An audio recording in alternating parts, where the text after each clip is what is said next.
Welcome to the Strength for the Day podcast, which is a daily Bible study with Dennis Fountain. We hope this time together will be challenging, sharpening, uplifting, encouraging, and strengthening to your Christian walk. Thank you for joining us, and we pray you are helped through today's study. Well, good morning. Welcome back to Strength for the Day as we just dive back into the study that we've been in for the last few episodes, number of episodes actually, as we jump into Journey with Jesus, doing a chronological study of the life of Christ, as I've been mentioning, and I hope it's been a help to you. Today we come to Luke chapter number 16. Luke chapter 16. Now, we need to remember, as we spoke in our previous episode, that as you come to Luke chapter 15, there's a number of people that Jesus is speaking to. The scribes and Pharisees and chief priests and tax collectors and sinners. And remember that group of people, Luke chapter 15, verse number 1, all the tax collectors and sinners drew near to him. So the Pharisees and scribes complain and ask a question. Why is he eating with sinners? Doesn't he know who they are? And so then Jesus gives that illustration or the parables of the lost sheep, the lost silver, and the lost son.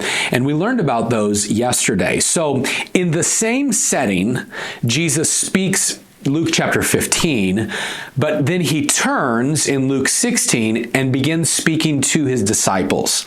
And so we pick up in Luke 16, verse number 1, he also said to his disciples. So now the publicans and sinners, the tax collectors and sinners, they're there. The Pharisees and scribes, the religious elite, they are there.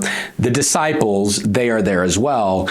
Jesus turns and he speaks to the disciples. And I want you to notice what he says.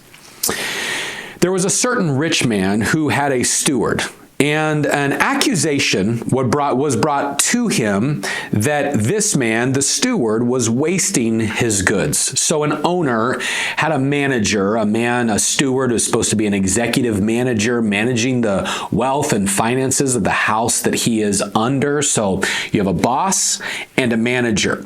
And the boss finds out, the owner finds out that this steward, this servant, has been abusing his position and abusing the ownership. And so he's been misusing goods and he's wasting the goods of the master.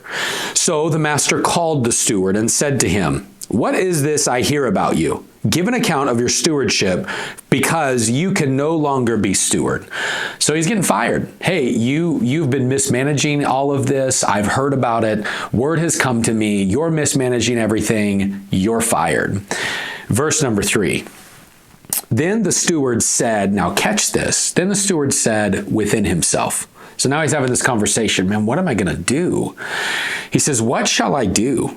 Because my master is taking the stewardship away from me. I'm losing my job. I can't dig, and I'm too ashamed to beg.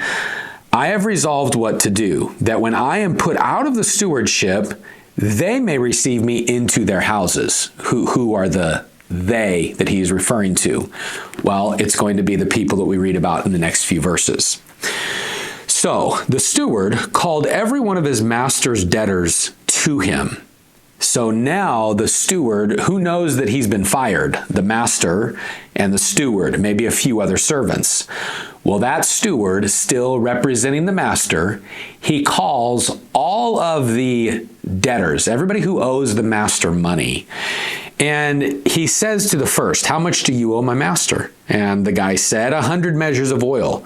So the steward said to that debtor, take your bill and sit down quickly and write 50. So, hey, if you pay us back 50 right now, we'll erase the other 50. Then he said to another, how much do you owe? So he said 100 measures of wheat. And he said to him, take your bill and write 80. If you pay us 80% of it, we'll write off the other 20. Verse number 8. So the master, all right, now the landowner, he commended the unjust steward because he had dealt shrewdly or with a worldly wisdom. And Jesus, now remember, Jesus is speaking all of this, and he says these words, for the sons of this world are more shrewd in their generation than the sons of light. What was the steward doing in the analogy? He gets fired, so in a in a way of self-preservation, he has this mindset. I can't beg. I can't change. I don't know what else to do except for be a steward. I know what I'll do. I'm going to call the debtors because I'm going to erase their debt. And if word ever gets back to the master that I did this, and I mean, I'm already fired, so I'm going to do this because then I'm going to go to that guy who paid off half of his debt and I'm going to say, hey, I helped you. Now you need to help me. So it's totally self-preservation that he's trying to do. It's not this wisdom in, I'm going to try to suck up to the master. He's not doing that. No, he's kind of like has this mindset of, well, he fired me, so who cares? He didn't get permission to write off the 20% and 50% and the other percentages. He didn't get permission to do that. He just did it because it was self-preserving. I'm looking out for me. And then Jesus gives the statement that kind of would grab the attention. Now, first, the parable would grab the attention. How dare the steward do that? All the people would be thinking, what in the world? The tax collectors that are there would be thinking, man, this is bad math. What is he doing? But Jesus makes this statement that would grab their attention completely as a rabbi and a teacher. He says, the sons of this world are more shrewd in their generation than the sons of light. Well, what is he saying? He's saying to them that the people who don't know the Lord, the businessmen of this world, they act with more wisdom sometimes than the sons of light, than those who have something to live for. But then he continues, and we'll come back to that thought. Verse number 9, I say unto you, make friends for yourselves by unrighteous mammon when you fall, that they may receive you into an everlasting home. He who is faithful in what is least is faithful also in much, and he who is unjust in what is least is unjust also in much. Therefore, if you have not been faithful in the unrighteous mammon, who will commit to your trust the true riches? And if you have not been faithful in what is another man's, who will give you what is your own?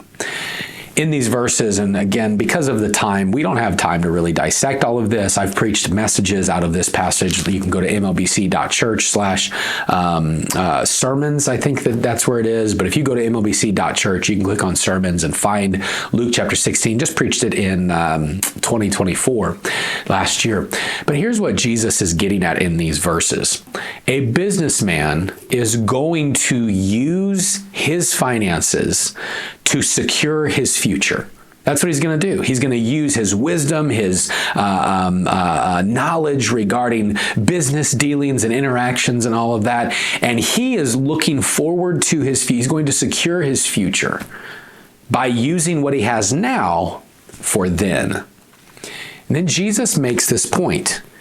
If you have not been faithful in what is another man's, who will give you what is your own? Verse 11, if you have not been faithful in the unrighteous mammon, who will commit to your trust the true riches?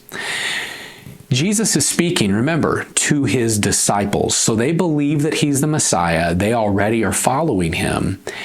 The point that Jesus is getting across to them is, if someone who doesn't know me, someone who is just a wise businessman, will use all of their resources to invest in what's next, as a Christian, you should be using all of your resources and your stewardship to also invest in what's next. Jesus is not saying here that you need to invest to work your way to heaven. No. He is simply making this point. Use what you have now to live for God because you're going to see him then. Use what you have now to serve God and to steward for him. Use what you have now to prepare for your future. The idea for this, again, it is not salvation by works. The idea is stewardship because of what we already have, what we have already been given. God gives us resources, and all throughout Scripture, he says, I want you to use those resources, not just finances, but time and talents and my abilities and my words and every area of my life. I want to steward it well for the Lord. And then Jesus closes it by saying this. No servant can serve two masters, for either he will hate the one and love the other, or else he will be loyal to the one and despise the other. You cannot serve God and mammon. Mammon, just another phrase for money. He's saying you can't live for your security and self and all of that and grow and financially be growing here and on, just consumed with this and serving God at the same time. You can't be consumed. You can't have two gods. No, instead, we can steward what we have.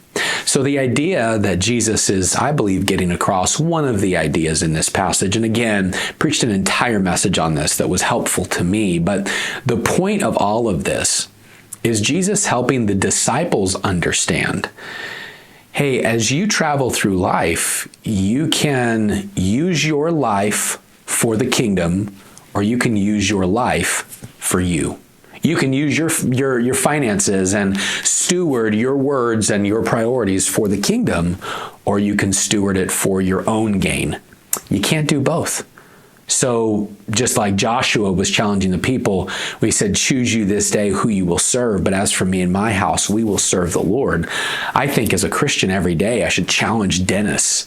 Dennis, choose who you're going to live for today. And so I ask you, my friend, as you think about your resources and your life, your time and your abilities and what God has given to you, are you using it to grow and build His kingdom, or are you using it for your own self-preservation? The wise businessmen of this world see a need and they step into it, securing their future. They step into it, trying to prepare for tomorrow and retirement and all that type of stuff. And here's what Jesus says: if you know me, then use what you have right now for the rewards that'll be in the future. Use what you have right now to serve God today and allow our life to be stewarded completely for Him. Hope that'd be a help to you. We will see you in our next episode as we continue our study, Journeying with Jesus. Have a great day.